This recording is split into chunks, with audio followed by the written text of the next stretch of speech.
La semaine dernière, nous avons vu ensemble qu'Ézéchias est un roi qui a vécu le réveil à Jérusalem. Et ce matin, je vous propose d'aller un peu plus loin sur les traces d'Ézéchias. Sur les traces d'Ézéchias, dont le nom signifie en hébreu « Dieu fortifie ». Et tout particulièrement, Dieu fortifie celui ou celle qui traverse l'épreuve. Alors si la semaine dernière, nous avons vu que Ézéchias est un roi qui a fait la différence après Akaz, un roi qui a vécu le réveil à Jérusalem, après la saison aride et horrible, stérile même d'Akaz. La Bible nous présente dans la foulée la saison d'abondance, de réveil, de purification et de sanctification, la saison d'Ézéchias. C'était le sujet, le thème sur lequel nous nous sommes arrêtés la semaine dernière. Le titre, c'était « De la saison d'Akaz à la saison d'Ézéchias ». Et nous avons vraiment vu le basculement et la grosse différence qu'il y a entre ces deux saisons. Et l'attitude d'Ézéchias est résumée à travers ce verset en 2 Chroniques 31. Au verset 20, nous découvrons « Voilà ce que fit Ézéchias dans tout Juda. Il agit selon le bien, la droiture et la vérité devant l'Éternel son Dieu. Dans toute l'œuvre qu'il avait entreprise pour le culte de la maison de Dieu, pour la loi, la Torah et pour le commandement, en recherchant son Dieu, il agit de tout son cœur et il eut du succès. » Alors ce matin, je vous propose d'aller un peu plus loin dans cette saison, la saison d'Ézéchias. Et on va découvrir ensemble que le réveil spirituel, parce que c'est de cela qu'il s'agit, lorsque on passe de la saison d'Akaz à la saison d'Ézéchias, on passe d'une saison aride, stérile, une saison avec des pratiques ignobles même, à une saison de pureté, une saison de sainteté, une saison de recherche de Dieu. Et ce basculement, eh bien, on va découvrir ensemble que le réveil spirituel ne signifie pas absence de difficultés. Le réveil spirituel qu'a connu Ézéchias et qu'a connu Jérusalem, qu'a connu le peuple de Dieu, ne signifie pas absence d'épreuve. Ce n'est pas parce qu'on entre dans le réveil que l'on va être épargné de l'épreuve ou de la difficulté. Mais la bonne nouvelle, c'est que dans le réveil, nous trouvons le moyen de sortir de la difficulté. En 1 Corinthiens chapitre 10, verset 13, la Bible dit « Aucune tentation ne vous est survenue qui n'ait été humaine.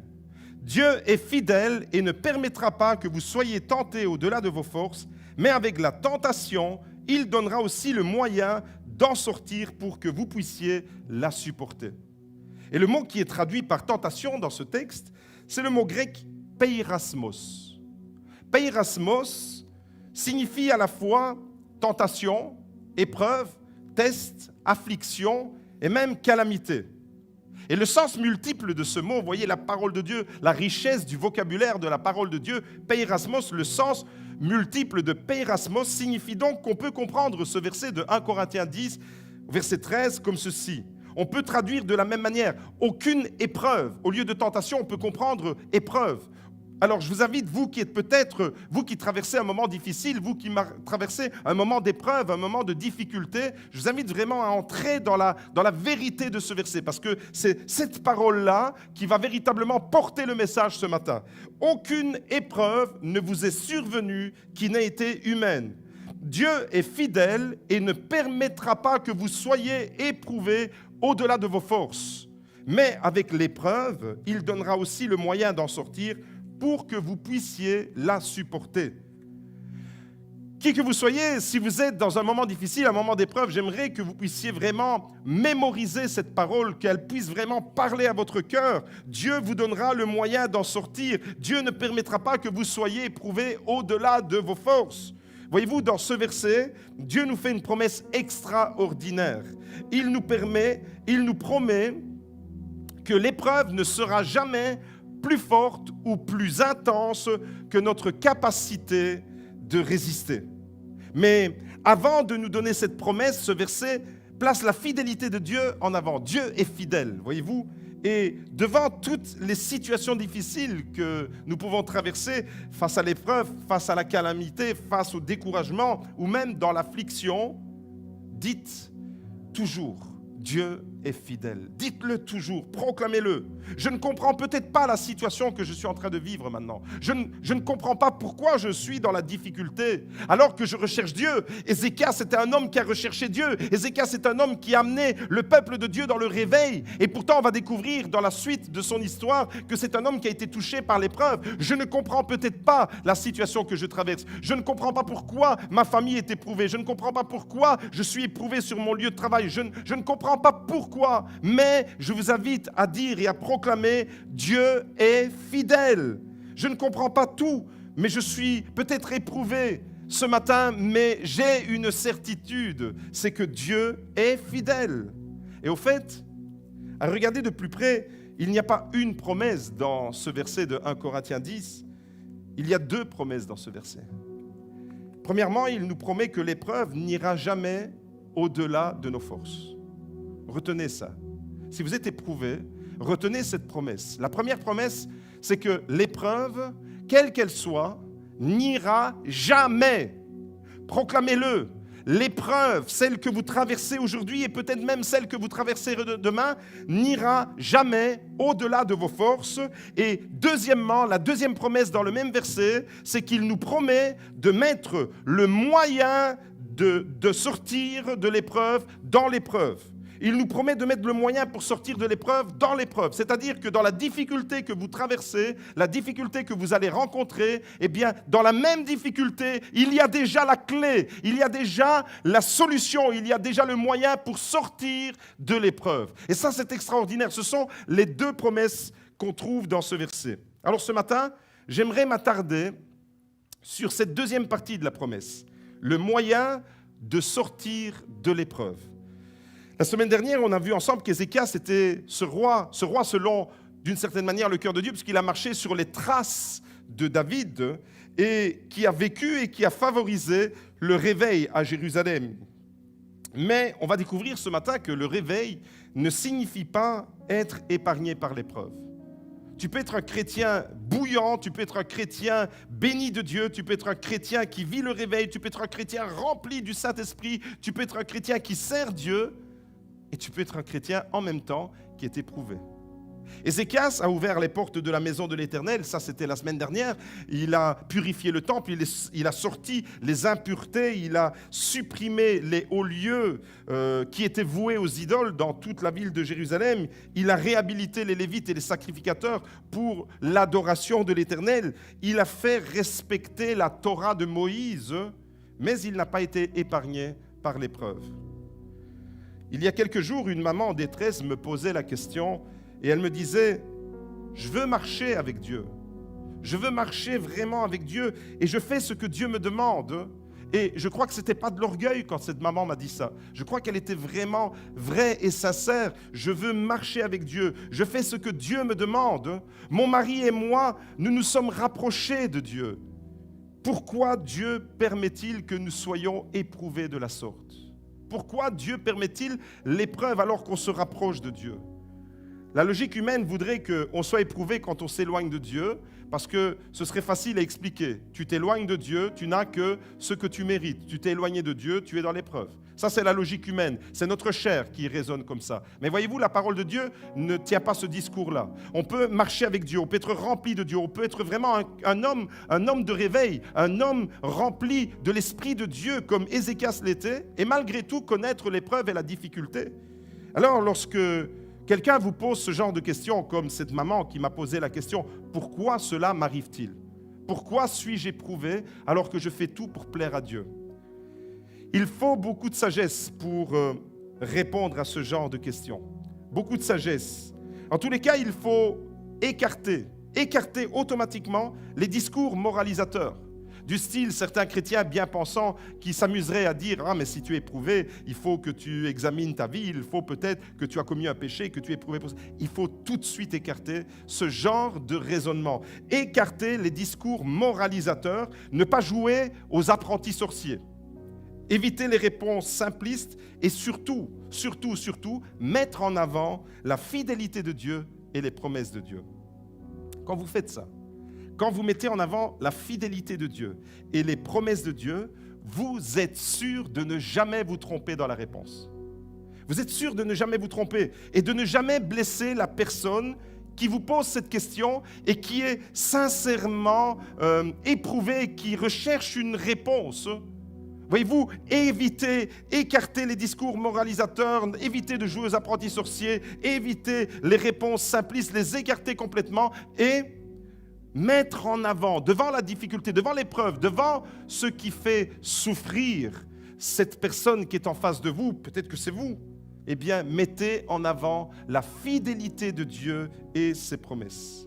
Voyez-vous, dans la suite de l'histoire biblique, on découvre ce matin qu'on va marcher sur les traces d'Ézéchias, mais on va aller un peu plus loin et on va s'intéresser à un épisode tout particulier, celui d'une épreuve qui va le toucher. Dans la suite de son histoire, on découvre que non seulement Ézéchias a été un homme de réveil, mais Ézéchias est aussi un homme éprouvé, un homme qui a rencontré plusieurs épreuves.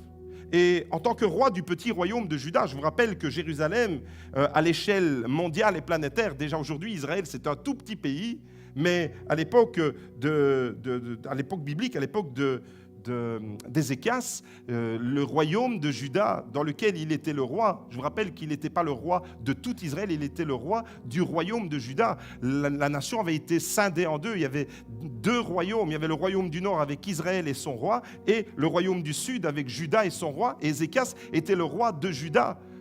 Eh bien, en tant que roi de ce petit royaume, Ézéchias a connu une épreuve redoutable. Il a été attaqué par la puissante armée assyrienne, le très grand empire assyrien.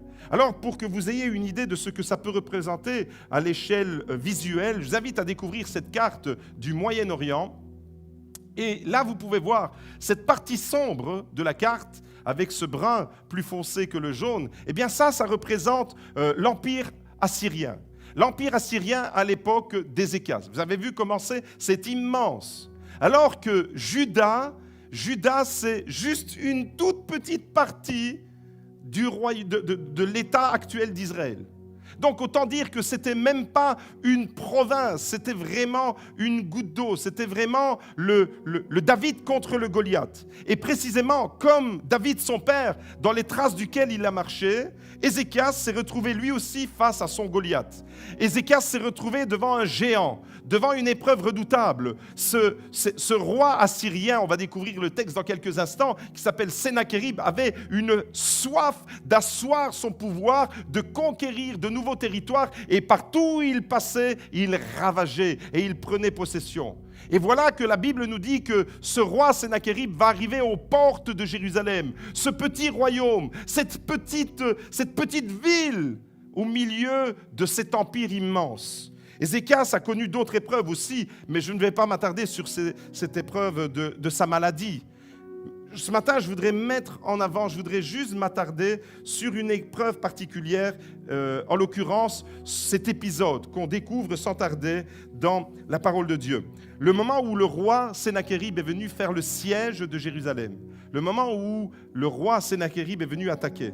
Alors, si la semaine dernière, nous étions sur les traces d'Ézéchias dans le réveil, ce matin, eh bien, je vous propose de continuer sur les traces d'Ézéchias dans l'épreuve cette fois, dans la difficulté. Face à l'épreuve, aux attaques et à l'oppression, quelles sont les leçons que nous pouvons retirer? Quelles sont les leçons que nous pouvons retirer de cette attitude qu'Ézéchias a eue?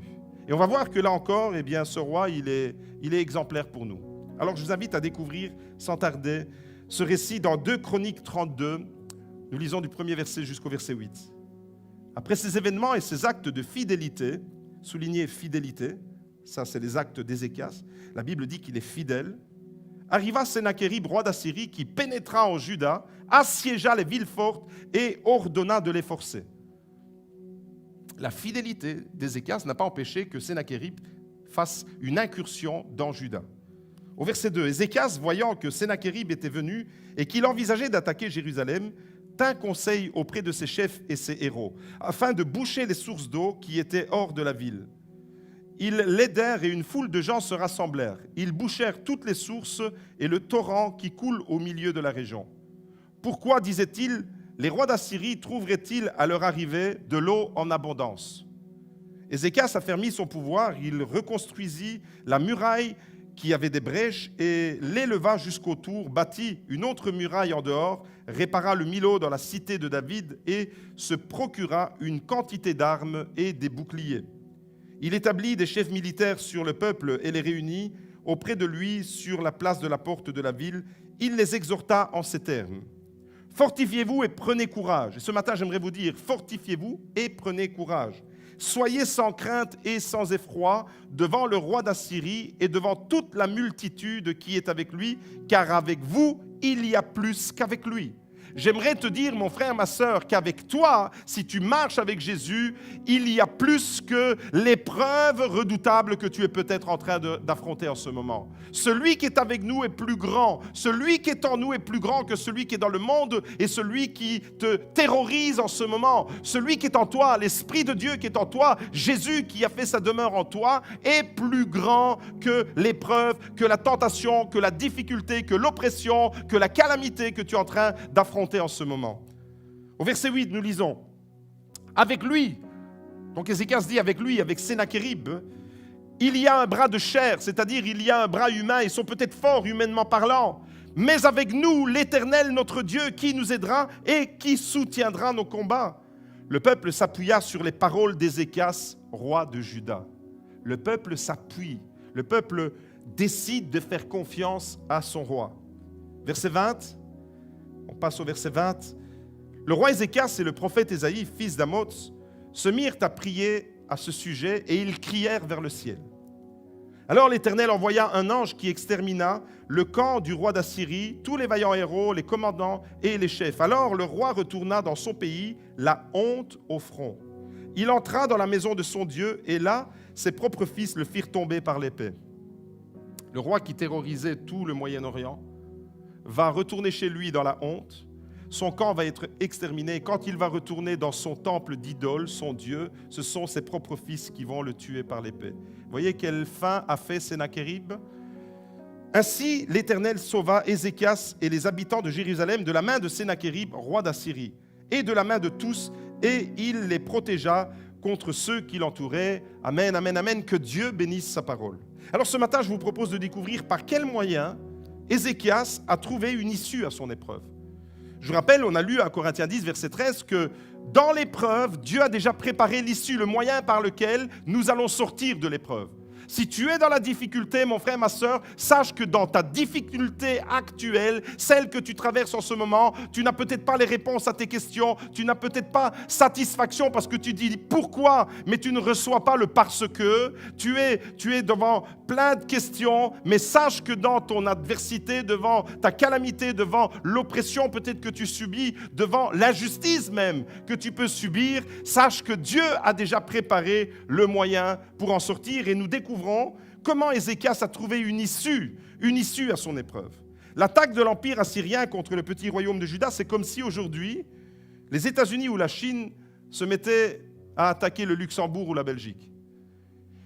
Vous donnez combien de temps de résistance si les États-Unis ou la Chine se mettaient à attaquer le Luxembourg ou même la Belgique? En une demi-heure, il n'y a plus de Belgique. En une demi-heure, en 15 minutes, il n'y a plus de Luxembourg. Voyez-vous, eh bien, ça équivaut la même chose à l'époque. Alors, par quels moyens? Quelles sont les leçons qu'on peut retirer? Premièrement, la première chose que vous devez remarquer, c'est que Sennachérib est venu assiéger les villes de Juda et il est arrivé aux portes de Jérusalem, mais il n'a pas été capable de pénétrer dans la ville de Jérusalem. Je répète cette phrase parce qu'elle est fondamentale. Sennachérib est venu dans Juda, il a assiégé les villes de Juda, il s'est présenté devant la ville de Jérusalem, il est venu jusque devant la muraille de Jérusalem, mais il a été incapable de pénétrer la ville de Jérusalem. Mon frère, ma sœur, Dieu a déjà préparé une issue dans ton épreuve. J'aimerais vraiment que tu reçoives cet encouragement de la part de Dieu ce matin. Dieu a déjà prévu l'issue heureuse pour toi est déjà programmée. La bénédiction est déjà en marche. Elle est en train de venir chez toi. Il a déjà préparé le moyen pour neutraliser celui qui t'oppresse. Alléluia! J'ai envie de chanter, j'ai envie de danser ce matin. Il a déjà prévu le moyen pour neutraliser le Sennachérib qui est en train de te rendre la vie impossible en ce moment. Voilà la première leçon. La première leçon, ne te laisse pas gagner par le découragement. Ne te décourage pas, il y a une issue à ton épreuve. La première leçon, c'est celle-là. C'est vraiment un encouragement. Comme Ézéchias a encouragé le peuple, ne vous découragez pas, ne soyez pas dans la crainte. Car celui qui est avec nous est plus grand que celui qui est contre nous. Avec lui, il y a un bras humain. Avec Sennachérib, il y a une armée peut-être humainement redoutable. Mais avec nous, il y a l'Éternel, le Dieu des armées. Et ça change tout, les amis. L'enfant de Dieu n'est jamais livré à lui-même, même dans la difficulté, même dans l'épreuve, même dans la tourmente. L'enfant de Dieu n'est jamais livré à lui-même. Tu peux t'appuyer sur la fidélité de Dieu. Il y a une promesse pour toi ce matin. Ne te décourage pas, il y a une issue heureuse à ton épreuve. Mes amis, parce que Dieu est fidèle, écoutez bien, c'est parce que Dieu est fidèle, parce qu'il a déjà prévu l'issue à ton épreuve, tu peux évacuer le découragement de ton cœur. Quand on est dans la difficulté, on voit la difficulté, on voit l'épreuve. Mais ce matin, je t'invite vraiment à évacuer tout ce qui te décourage. Vraiment, cette image qui est devenue obsessionnelle de celui qui te tourmente, celui qui te rend la vie impossible, l'épreuve, la difficulté, la personne peut-être qui en ce moment est en train de te rendre la vie impossible. Peut-être que tu fais des insomnies, peut-être que tu n'arrives pas à trouver le sommeil, peut-être même que pendant la nuit, tu fais des nuits blanches. Pourquoi ? Parce que tu es obsessionnellement neutralisé. Ton esprit est focalisé sur ton Sennachérib. Et ce matin, j'aimerais te dire, évacue de ton esprit, évacue le découragement de ton cœur parce que Dieu a déjà prévu une issue heureuse et le moyen de sortir de ton épreuve et de ta difficulté. Deuxième leçon que nous retenons ce matin, place toute ta confiance en l'Éternel. C'est ce que Ézéchias a fait. Devant la menace qui est venue frapper à sa porte, place toute ta confiance en l'Éternel. Le psaume 37 au verset 5 nous dit « Remets ton sort à l'Éternel, confie-toi en lui et c'est lui qui agira. » Remets ton sort, ça c'est ta part à toi. Remets ton sort, confie-toi en lui. Vraiment, viens déposer ton fardeau. Ce matin, tu as un gros fardeau. Ce matin, tu as un fardeau qui t'écrase. Viens le déposer. Viens le déposer entre les mains de Jésus ce matin. Confie-toi en lui. Et regardez la suite du verset. C'est lui qui agira. C'est lui qui va s'occuper de ton Sennachérib. C'est lui qui agira.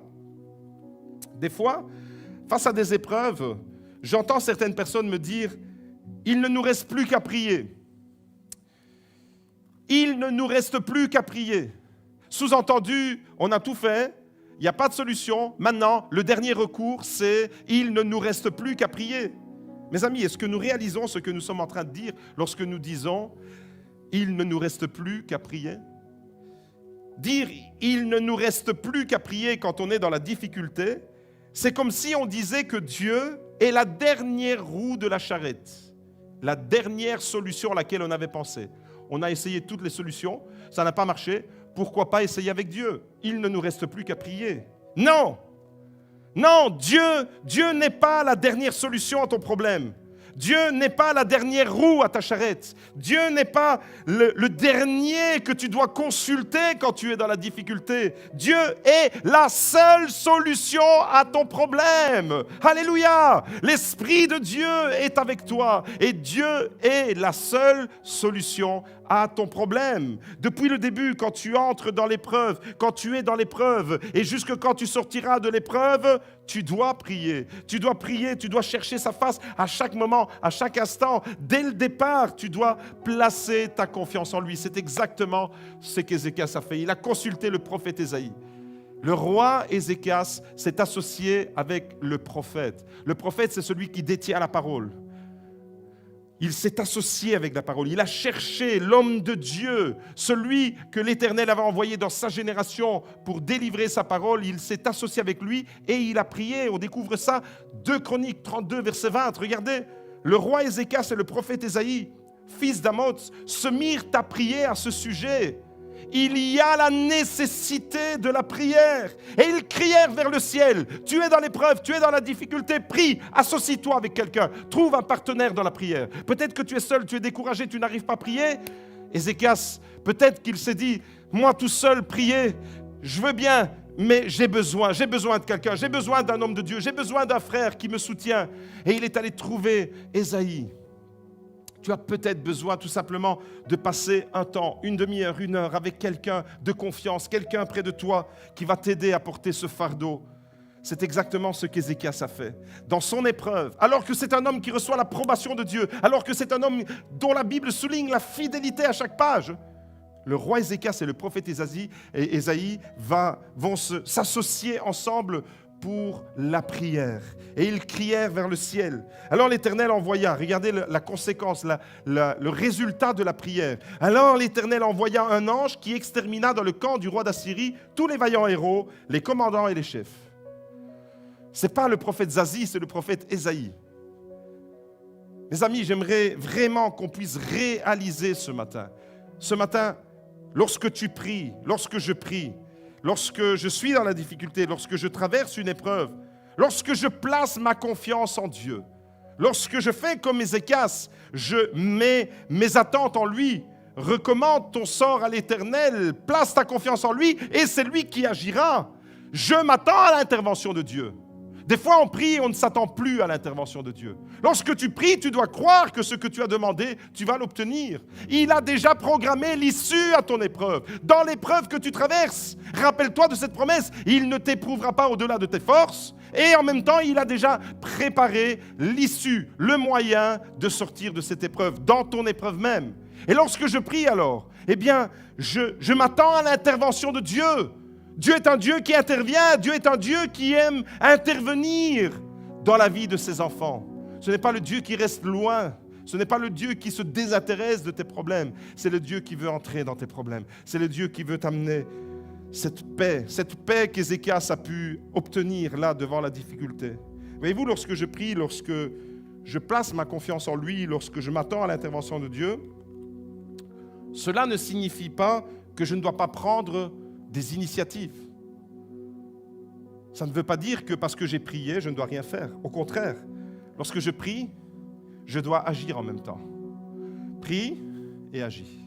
Les deux vont ensemble. Si tu ne fais qu'agir, c'est que tu mets ta confiance en toi seulement. Si tu ne fais que prier, c'est que tu n'attends que la solution vienne que de Dieu. Mais voyez-vous, avec la Bible, c'est toujours comme ça. C'est le Dieu, créateur du ciel et de la terre, a choisi de faire de toi un partenaire. Et tu fais partie de la solution.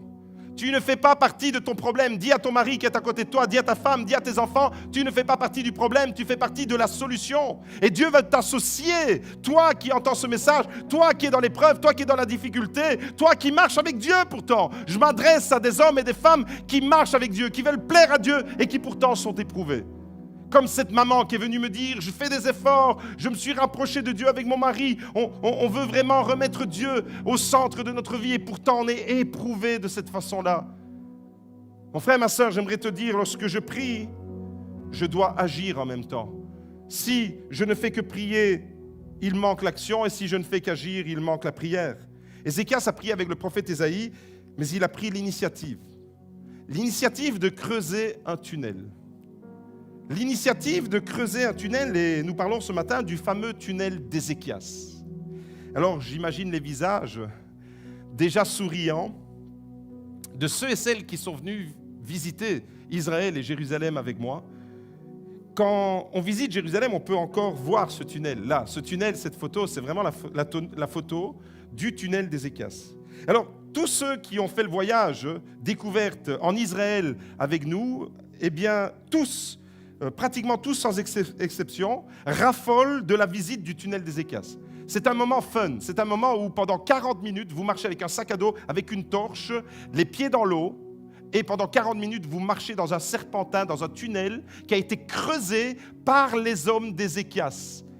On va découvrir ça tout de suite dans le texte, on l'a déjà lu, mais on va se le rappeler. Mes amis, j'aimerais vous dire que tous ceux qui sont venus avec moi à Jérusalem raffolent de cette visite du tunnel d'Ézéchias. Tous, sauf 2 personnes, ma femme et ma fille. Les 2 qui n'ont jamais voulu mettre un pied dans le tunnel d'Ézéchias, c'est Magda et Elisa. Voyez-vous, ce tunnel-là, aujourd'hui, vous pouvez le visiter. Si vous allez à Jérusalem, je vous recommande vraiment de faire cette aventure. Elle est extraordinaire. Eh bien, nous rappelle que le roi Ézéchias a pris une initiative. Le roi Ézéchias a pris une initiative et c'est la 3e leçon que j'aimerais vous laisser ce matin. Quand tu es dans le problème, le moyen pour sortir du problème, dans l'épreuve que vous traversez, faites preuve d'initiative et de créativité. Oui, Ézéchias a prié avec Ésaïe. Oui, il s'attend à l'intervention de Dieu. Mais en même temps, il est proactif. Il agit sur son problème. Il sait que le roi Sennachérib est une menace pour Jérusalem. Et il sait que l'eau qui se trouve, la source d'eau, la source de Gihon. D'ailleurs, Gihon en hébreu signifie jaillissement, un jaillissement d'eau. Eh bien, j'aimerais vous dire que Ézéchias savait que les armées assyriennes qui se présentaient devant Jérusalem allaient pouvoir bénéficier de l'eau, tandis que la population qui était à l'intérieur des murailles allait être privée d'eau. Et vous savez ce qui serait arrivé? C'est la mort assurée des habitants de Jérusalem si l'eau restait de l'autre côté de la muraille. Lorsqu'il a su que le roi Sennachérib était aux portes de Jérusalem, bien sûr, il a prié. Bien sûr, il a cherché la face de Dieu avec Ésaïe. Mais il a été proactif. Il a fait preuve d'initiative. Il a fait preuve de créativité. Ézéchias n'est pas resté dans l'attente. Il a rassemblé des hommes et il a donné des directives, des stratégies. L'initiative de creuser un tunnel dans la roche. Et l'image que vous voyez là, c'est une inscription qu'on trouve à l'issue du tunnel d'Ézéchias, juste avant d'arriver à la piscine de Siloé, dont le Nouveau Testament nous parle.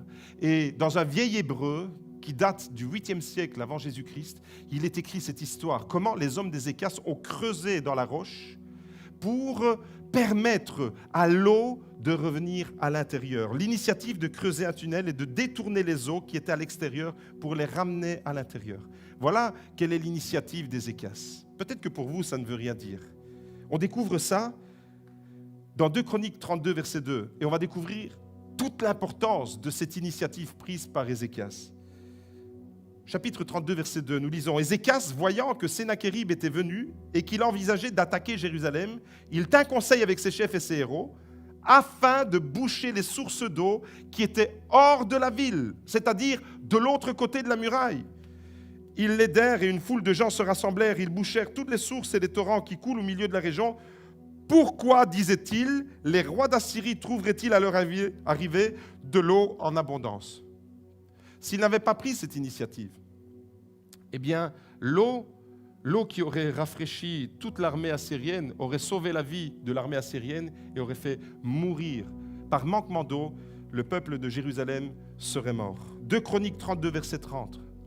Ce fut aussi lui, Ézéchias, qui boucha la sortie supérieure des eaux de Gihon et les dirigea en bas vers l'ouest de la cité de David.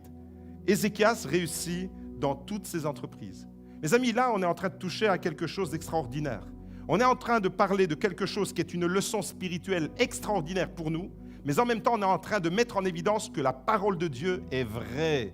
L'archéologie confirme le texte de la Bible. La Bible nous parle de ce roi qui fait creuser un tunnel, qui détourne les eaux pour les ramener à l'intérieur de la ville. Et aujourd'hui, si vous visitez Israël et Jérusalem en particulier, dans la cité de David, vous pouvez visiter ce tunnel d'Ézéchias.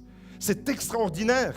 S'ils n'avaient pas creusé ce tunnel, ce fameux tunnel, vous avez compris, je l'ai déjà dit, les Assyriens auraient trouvé l'eau, ils se seraient ravitaillés, et c'était synonyme de mort assurée pour les habitants de Jérusalem. Mes amis, visiter ce tunnel aujourd'hui encore est une expérience extraordinaire, parce que là, vous êtes vraiment sur les traces d'Ézéchias. Vous êtes matériellement, physiquement sur les traces d'Ézéchias. Et c'est une des expériences les plus géniales qu'on puisse faire quand on est à Jérusalem. Le tunnel d'Ézéchias est une réalisation extraordinaire, une prouesse. 2 équipes ont commencé à creuser de part et d'autre. Alors vous devez vous imaginer que s'il y en avait une qui commençait d'un côté et une autre de l'autre et qu'ils prenaient des directions différentes pour creuser dans la roche, dans la montagne, ils pouvaient ne jamais se croiser. Or, la Bible dit qu'ils ont creusé de part et d'autre. L'histoire, la trace, le panneau que vous avez vu, l'inscription, nous dit que c'est en faisant un serpentin, en faisant un zigzag d'un côté et de l'autre, qu'à un moment donné, les 2 équipes se sont croisées. Et au moment où ils se sont croisés, c'est à cet endroit-là que cette inscription a été écrite et réalisée, pour dire combien le génie, la stratégie pour réaliser cette prouesse. Mes amis, l'initiative d'Ézéchias, elle fait partie du moyen pour sortir de son épreuve. La prière d'Ézéchias fait partie du moyen pour sortir de son épreuve. Quand tu pries, tu t'attends à Dieu. Mais l'initiative, c'est ton action, c'est ta proaction. Tu vas au-devant de ton problème et tu le gères. Oui, l'initiative d'Ézéchias de creuser ce tunnel fait partie de la solution à ton problème. 1 Corinthiens 10, verset 13 nous dit « Avec l'épreuve, il donnera aussi le moyen d'en sortir. » Avec l'épreuve, avec la difficulté, il y a aussi le moyen d'en sortir. Alors ce matin, même si tu es dans l'épreuve et que tu traverses un moment difficile, mon frère, ma sœur, Dieu te dit « Assure-toi d'avoir de l'eau dans ton camp. Assure-toi de priver, de vivre l'ennemi qui t'attaque. Quand tu es dans les difficultés, quand tu es dans l'épreuve, assure-toi d'avoir suffisamment d'eau de ton côté. L'eau de l'esprit ne doit jamais manquer chez le chrétien. L'eau de l'esprit ne doit jamais manquer dans l'église. La source d'eau de l'esprit ne doit jamais tarir. Et c'est exactement la photo que vous voyez là, c'est exactement à l'entrée du tunnel d'Ézéchias qu'elle a été prise. Et cette photo-là, c'est la source de Girion. Pour ceux qui connaissent un peu plus la Bible, vous savez que le roi Salomon a reçu son onction royale à cet endroit-là. C'est extraordinaire cet endroit, il est chargé d'histoire de la Bible. Mais pour nous, il signifie aujourd'hui que dans tes épreuves, dans tes difficultés, dans les moments d'aridité, de sécheresse, tu dois t'assurer d'avoir l'eau de l'esprit dans ton camp. Et Ézéchias a pris l'initiative de détourner les eaux pour ne pas qu'elles s'écoulent à l'extérieur de la ville, les ramener à l'intérieur. Un coup de génie. En peu de temps, Ézéchias s'est mobilisé. En peu de temps, il a pris cette initiative. Et en peu de temps, il a contribué à sauver la vie du peuple de Dieu. Mes amis, ce matin, j'aimerais vous dire, assurez-vous d'avoir de l'eau. Et quand je parle de l'eau, vous savez de quelle eau je veux parler? Je veux parler de cette eau dont Jésus a parlé à la Samaritaine. Tu es dans l'épreuve, tu es dans la difficulté, mais tu peux recevoir cette eau vive que Jésus a promis à la Samaritaine. Cette femme samaritaine était elle aussi dans les problèmes. Cette femme samaritaine était elle aussi dans une tonne de problèmes. Elle avait eu 5 maris, mais l'homme avec lequel elle était, ce n'était pas son mari. Elle vivait en concubinage et ce n'est pas permis. C'était le désordre dans la vie de cette femme. Cette femme avait été probablement abusée. Cette femme avait été... Et elle était là. Probablement que la Bible ne le dit pas, mais on peut le sous-entendre, que cette femme avait honte de sa vie. Parce qu'elle va au point le plus chaud de la journée chercher de l'eau à la fontaine. Or, en Israël, à cette époque-là, les femmes n'allaient pas au point le plus chaud de la journée pour chercher de l'eau. C'était tôt le matin ou le soir, mais pas au point le plus chaud.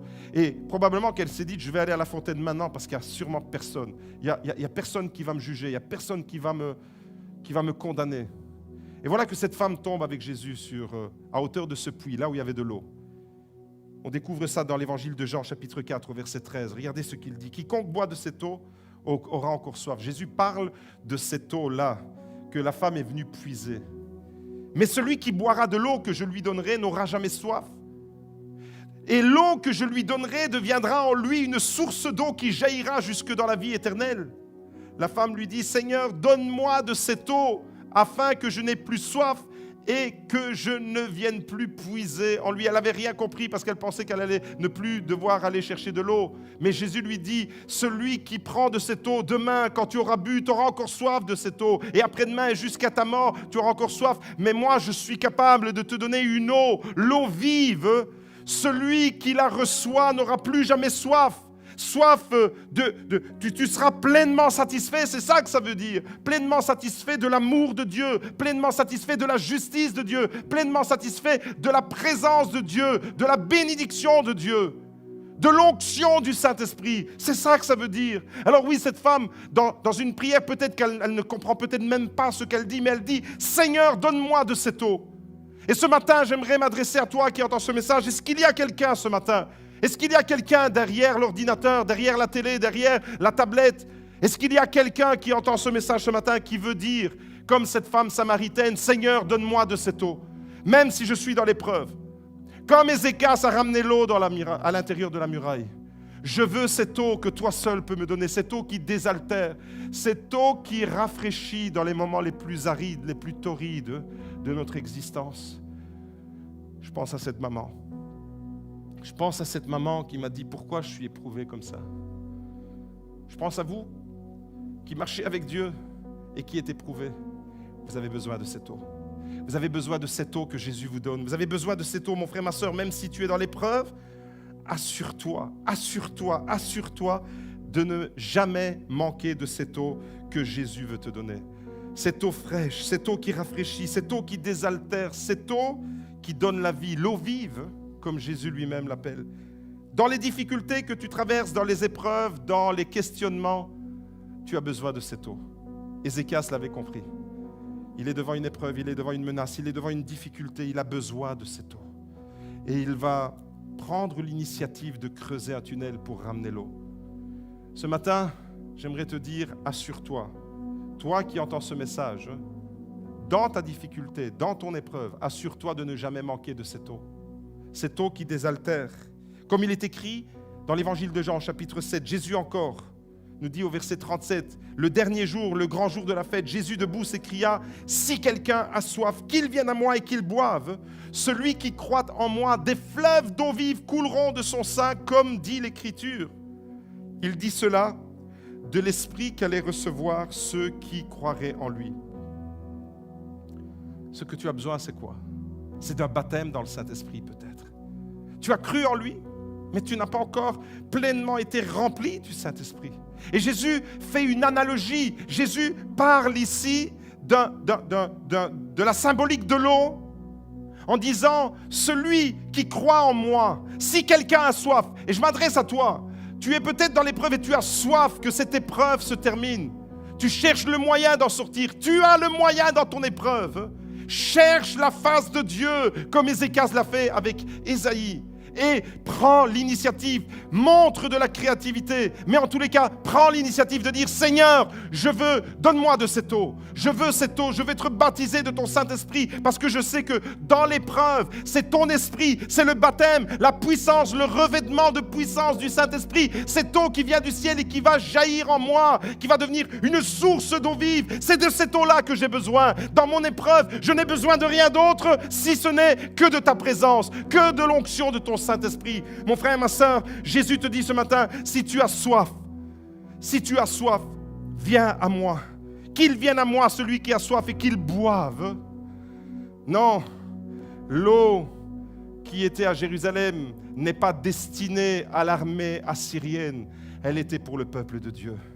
Et j'aimerais te dire ce matin, assure-toi de couper les vivres à l'ennemi et amène l'eau de l'Esprit dans ta vie. Et fais en sorte que cette eau ne soit pas seulement un petit filet qui coule, mais un torrent qui t'envahit, un torrent qui te remplit. Et lorsque tu es dans l'épreuve et dans la difficulté, et que tu ressens cette onction de l'Esprit de Dieu qui est avec toi, ça change totalement la donne. Tous les paramètres sont changés. Parce que l'eau de l'Esprit, qui est l'eau de la vie, qui est l'eau de la solution, qui est l'eau qui va te donner le moyen de sortir de ton problème, est avec toi. Alors oui, Jésus a raison de dire, et je le proclame encore, et j'adresse un appel à celui et celle qui a soif ce matin. Celui qui est dans l'épreuve et l'équipe peut se remettre en place. Si quelqu'un a soif, qu'il vienne à moi et qu'il boive. Celui qui croit en moi, des fleuves d'eau vive couleront de son sein. Des fleuves d'eau vive. Tu ne seras plus une source tarie, tu ne seras plus une source desséchée, mais tu deviendras toi, au milieu de ton épreuve, au milieu de ta difficulté, au milieu peut-être du désert que tu traverses, tu deviendras une source d'eau vive qui jaillira. Et le texte de la Bible dans l'évangile de Jean précise, il dit cela de l'Esprit qu'allaient recevoir ceux qui croiraient en lui. Mon frère, ma sœur, tu crois en Jésus? Réclame cette eau. Réclame cette eau de l'Esprit. Ce matin, Dieu te dit 3 choses et on termine avec ça.